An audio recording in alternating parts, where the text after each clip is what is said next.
Buenas tardes a todos y a todas, bienvenidos a Enclave Social, un programa que realizamos desde el Centro de Producción de WIMES para este canal televisión. Como siempre, damos visibilidad a profesionales y asociaciones que trabajan por mejorar los problemas de nuestra sociedad. Y continuamos con los ponentes que formaron parte de las 16ª Jornadas Municipales de Familia y Comunidad. Conocemos a nuestra invitada y entramos en materia.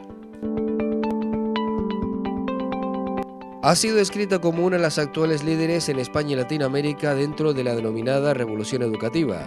Su principal línea de trabajo consiste en evidenciar la obsolescencia del sistema educativo actual y desarrollar prácticas educativas alternativas. Lleva más de 20 años transformando la educación a través de sus charlas, libros, blog, clases y proyectos, instando a aquellas personas que aún no han dado el último paso a lanzarse por completo a ejecutar el cambio. Participó en las 16ª Jornadas Municipales Familia y Comunidad con la ponencia Transformar al que mira, el contexto familiar como lugar para el desarrollo del pensamiento crítico. Hoy, en Clave Social, nos visita María Acaso. Nos encontramos con María Acaso. La ponencia que impartió en esta jornada se titula así: Transformar al que mira, el contexto familiar como lugar para el desarrollo del pensamiento crítico. Gracias por estar con nosotros y bienvenida a WIMES. Muchas gracias a vosotros por invitarme. Vamos a comenzar con un método bastante particular. Antes que nada, ¿en qué se basa el método Art Thinking? Bueno, Art Thinking se basa en introducir las artes como una metodología y no como un contenido en la escuela. Es decir, nosotros y todos los oyentes recuerdan sus clases de plástica en el colegio, ¿no? Seguramente como un lugar para rellenar fichas, en las que de vez en cuando se hacía algún dibujito, en el que se hacía una técnica. Y yo defiendo que ese paradigma de la educación artística como manualidades un poco está desfasado, ¿no? No es que esté mal, pero pertenece a otro momento histórico. Entonces, lo que yo pienso es que el arte, en estos momentos, en vez de ser realizar esas fichas y hacer esa técnica, tiene que ser un método de trabajo para cualquier asignatura. Es decir, el arte para enseñar matemáticas, el arte para enseñar geografía, el arte para enseñar química. Y eso es lo que es básicamente el Art Thinking. Muy bien, vamos ahora, a lo largo de la entrevista, vamos a desglosar contenido. ¿Cómo podemos favorecer el desarrollo de la creatividad en nuestros hijos a raíz de este método? Claro.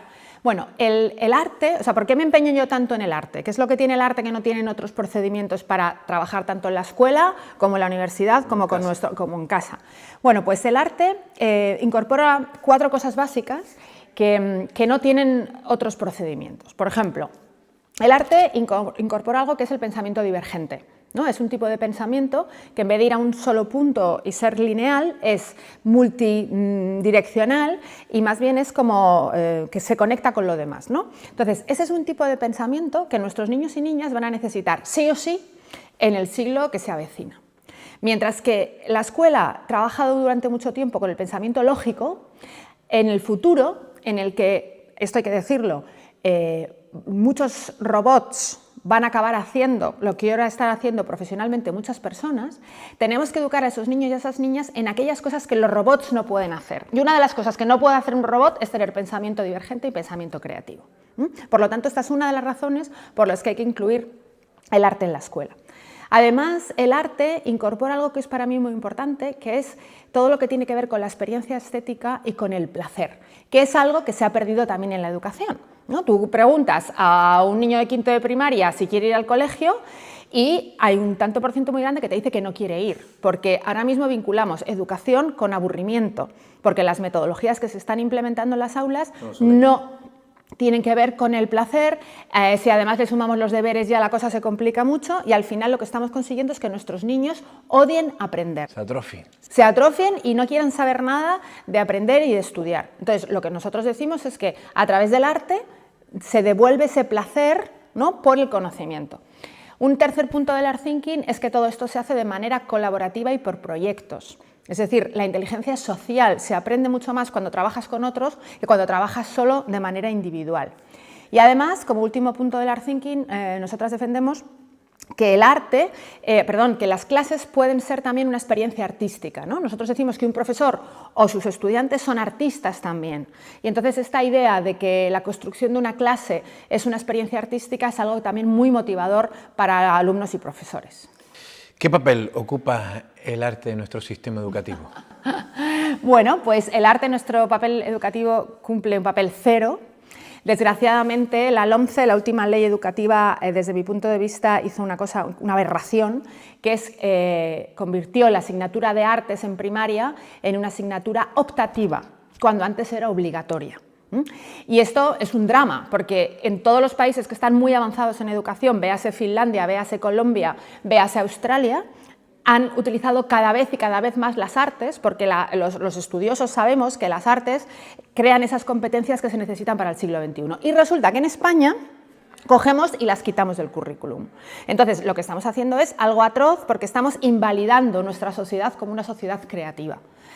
Yo defiendo absolutamente que esto tiene que cambiar, espero que llegue algún momento algún político que vuelva a poner en la primaria a las artes como una asignatura obligatoria y que aumente su paso en la secundaria. Pero mientras esto no lo hagamos, lo que vamos a tener es una sociedad que no quiere pensar, que no quiere desarrollar su pensamiento crítico, que no sabe analizar las imágenes y por lo tanto una sociedad más fácil de manejar. Y que eso es lo que quieren los políticos, claro. El libre manejo. Efectivamente. Nuestro sistema educativo está obsoleto, tiene capacidad de adaptación. A ver, ¿nuestro sistema educativo está obsoleto? Sí. ¿Tiene capacidad de adaptación? Sí. Sabía que la pregunta no iba a ser complicada. O sea, está obsoleto, pero está cambiando. Yo intento ser siempre en mis charlas como muy optimista, ¿no? Es decir, está obsoleto, pero yo creo que ya hay un consenso social, hay muchísimos ayuntamientos como este, muchísimos lugares en España, en Latinoamérica y en el mundo en el que se crean conferencias, debates, charlas sobre esta necesidad de cambio y yo creo que cada vez más son los profesores y los padres que innovan los que toman el timón de las escuelas y las casas, ¿no? Antes ser un profesor innovador era casi como ser una especie de clandestino. Era mejor que nadie se enterase de que estabas innovando y ahora, en cambio, los profesores innovadores son los que están liderando las escuelas, ¿no? Entonces, creo que este proceso es imparable y yo creo que ya está sucediendo, pero cada vez va a ir a más. ¿Hay que formar a los docentes? Esta es la pieza clave. O sea, para llevar a cabo toda esta revolución, ya sea en el ámbito general o en el ámbito artístico, la formación del profesorado es la clave. Sobre todo la formación inicial. Es decir, yo creo que hay primeras etapas. Las primeras etapas, las facultades de magisterio sí que están completamente obsoletas, hay que cambiarlas enteras. Y luego otra cosa que hay que entender es que un profesor, como un médico, como un arquitecto, es alguien que se tiene que estar formando durante toda su vida. Entonces no puede ser que uno apruebe la oposición y saque la plaza en el colegio y ya nunca más vuelva a estudiar, hay que seguir estudiando. Por lo tanto es muy importante la formación inicial y permanente del profesorado. Es curioso, ¿no? En la actualidad hay profesores que todavía no saben manejar un ordenador. Pues eso es una aberración, es como si dijésemos, es que hay médicos que no saben utilizar un bisturí, pues es que eso no debería de ser, eso es terrible, ¿no? Entonces no podría ser. Hay quien habla también que ha mermado la formación de los docentes porque el límite de nota de la docencia en nuestro país está muy bajo y todo el mundo accede al mismo y muchos no aman ser profesores. Absolutamente. Este es uno de los grandes problemas que tenemos, la baja nota de corte en las carreras de magisterio, ¿no?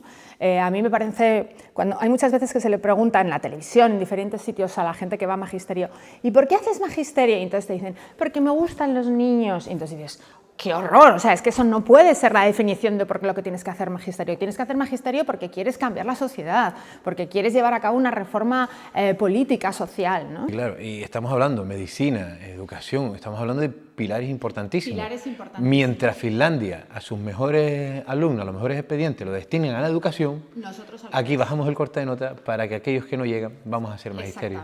Exactamente. Y luego hay un problema que a mí siempre me preguntan, que es como, ¿deberían los profesores que no tienen vocación ser profesores? Entonces yo siempre digo que eso es imposible, porque no podemos tener todo el profesorado vocacional porque no hay suficientes personas. Pero lo que sí que es muy importante es que los profesores que llegan a ser profesores sean por lo menos profesionales. Yo creo que hay mucha gente que se mete a las carreras de educación y no tienen ese grado de excelencia que se espera en una tarea tan importante para la sociedad, ¿no? Y este sí que es un problema grave. Entonces tenemos que tener profesores vocacionales, que será un 20%, y el otro 80% profesionales muy buenos que siguen formándose día a día y que por lo menos tienen que hacer su trabajo de manera absolutamente profesional. Bastante claro ha quedado. Otra pregunta, ¿la emancipación intelectual ha de entenderse como el fin último de la educación? Por supuesto. O sea, lo que tenemos que conseguir es que nuestros niños y niñas sean independientes desde el punto de vista biológico, físico y, el más importante de todos, desde el punto de vista intelectual. Que sean personas que tomen sus propias decisiones, que no tomen las decisiones que le dicen los medios de comunicación, el político de turno o sus padres, efectivamente. O sea, yo creo que realmente la educación es generar un proceso de independencia con respecto al sujeto que estás formando, ¿no?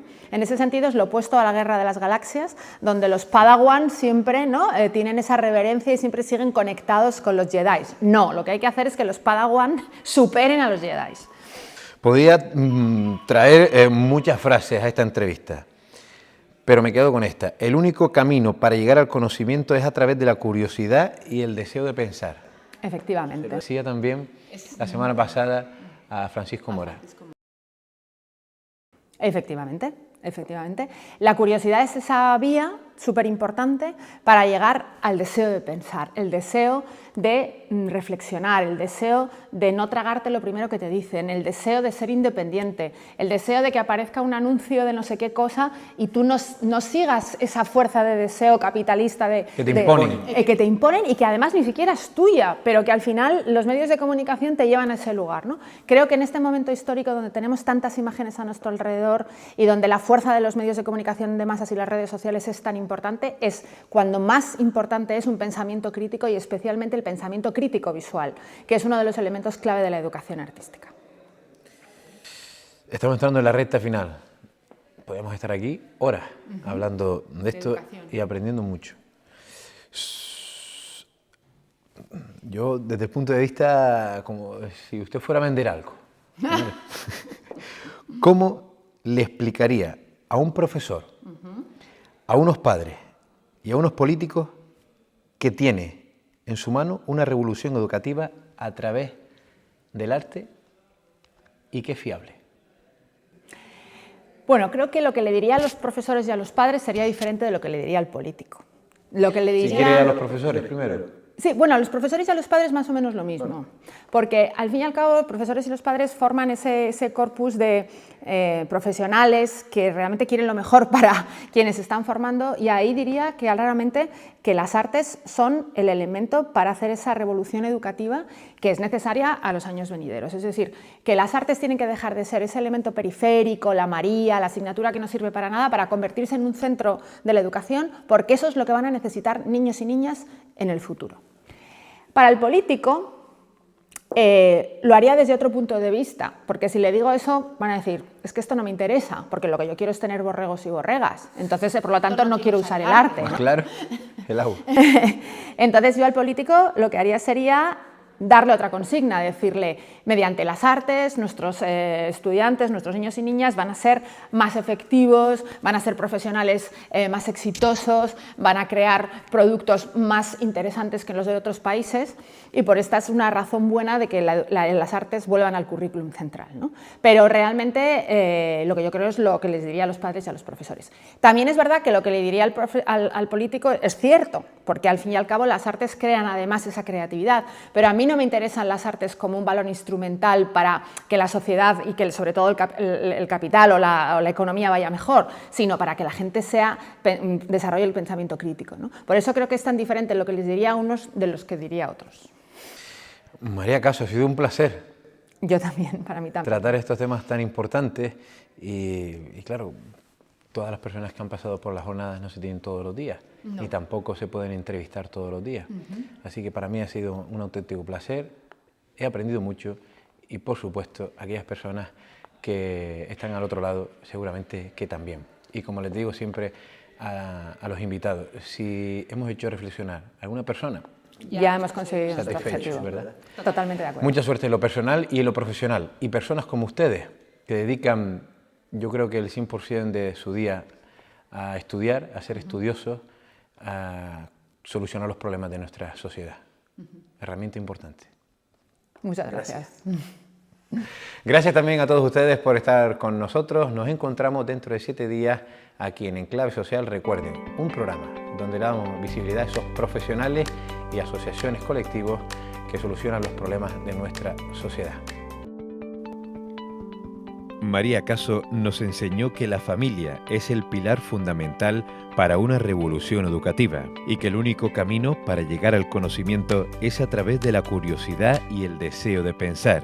Un conocimiento que le ha llevado a ser una de las mujeres referentes dentro y fuera de nuestro país de la llamada revolución educativa.